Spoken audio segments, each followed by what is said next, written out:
तर आकाश आपल्याला असं दिसेल.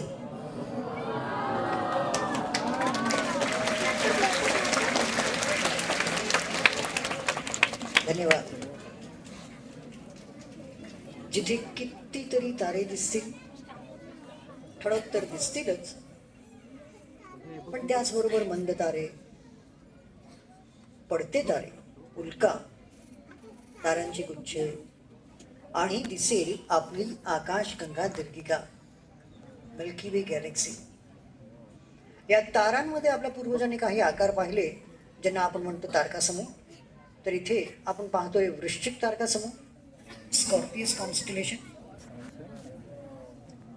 तर इथे उत्तरेच्या आकाशात आपल्याला सप्तर्षीचे 7 तारे दिसत आहेत.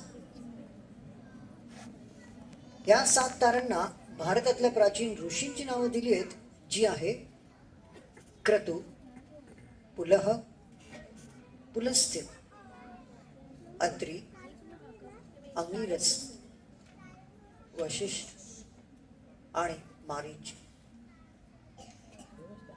आणि आपल्याला हे पण माहिती आहे की जर पहिले 2 तारे जोडले आणि ती रेष आपण उत्तरेकडे नेली तर आपल्याला मिळतो ध्रुव तारा, उत्तर दिशा दर्शवणारा तारा.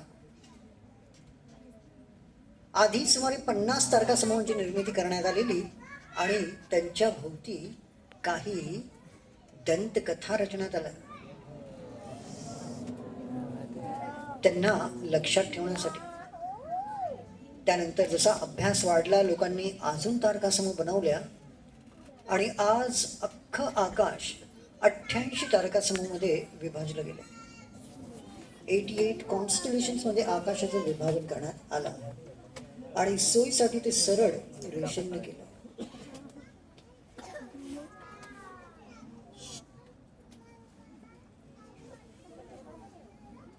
आकाशाच्या या परिचयानंतर आपण आज संध्याकाळचं आपलं आकाश बघूया.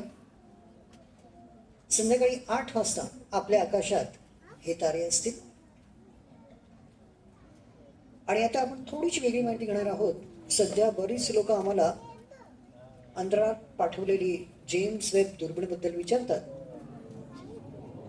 तर ती जी दुर्बीण आहे ती या प्रकारे दिसते.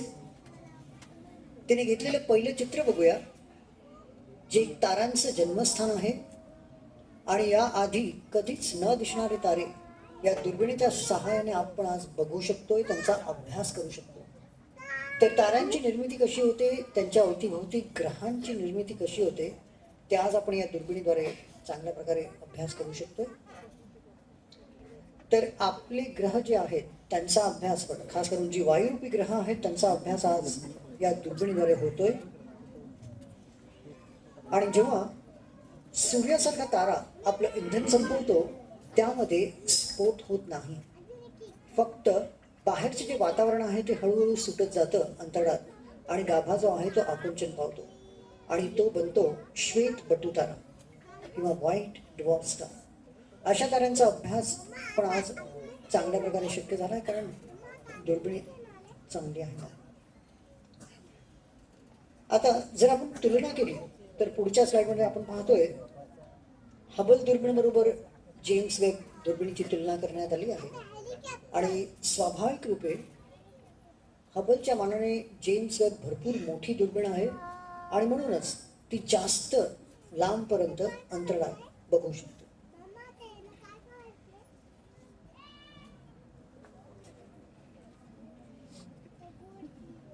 त्यानंतर संध्याकाळी 8 वाजता अजून एक गोष्ट आपल्याला लक्षात येईल की शनिग्रह बराच वरती आला असेल पूर्वेच्या आकाशात, तर गुरुग्रह पूर्व क्षितिजेवर उगवत असेल. आणि आता आपण उत्तरेचे आकाश बघूया. इथे आपल्याला 5 तारे दिसत आहेत 2 त्रिकोण बनवताना. हा तारकासमूह आहे शर्मिष्ठा नामक तारकासमूह आहे, कॅसियोपिया. आकाशात जेव्हा सप्तर्षीची 7 तारे नसतात तेव्हा आपण या तारकासमूहाचा उपयोग करून ध्रुव तारा ओळखू शकतो.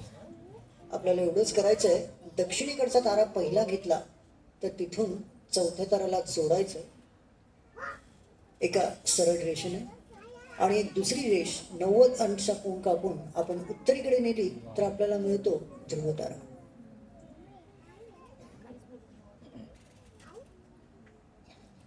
त्यानंतर आपण थोडं दक्षिणेकडे बघूया. इथे वृश्चिक रास मावळतीला आहे. या राशीमध्ये 3 नक्षत्र आहेत, अनुराधा, ज्येष्ठा आणि नांगीला आपण म्हणतो मूळ नक्षत्र, ज्यामधून ज्येष्ठा हा प्रचंड मोठा लाल तारा आहे. आणि नक्षत्र म्हणजे आकाशाचा तो भाग ज्यामध्ये चंद्र एका दिवसासाठी राहतो. त्यानंतर आहे धनुराशी, सॅजिटेरियस कॉन्स्टलेशन. या राशीमध्ये काही तारे जे आहेत, जे सुमारे एकाच प्रत किंवा ब्राईटनेस जे आहे, त्यांना आपण काल्पनिक रेषेने या प्रकारे जोडले तर आपल्याला स्वाभाविक रूपे एक चहाच्या किटलीसारखा आकार दिसतो. म्हणून त्याला टी पॉट किंवा चहाची किटली असं म्हटलं जातं.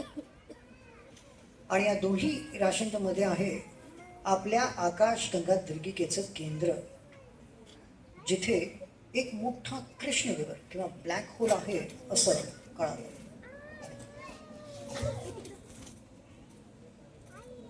त्यानंतर आपण थोडं उत्तरेकडे बघूया. इथे एक ठळक तारा दिसतोय अभिजित नावाचा. 28 नक्षत्र आहे हे स्वरमंडली या तारकासमूहामध्ये.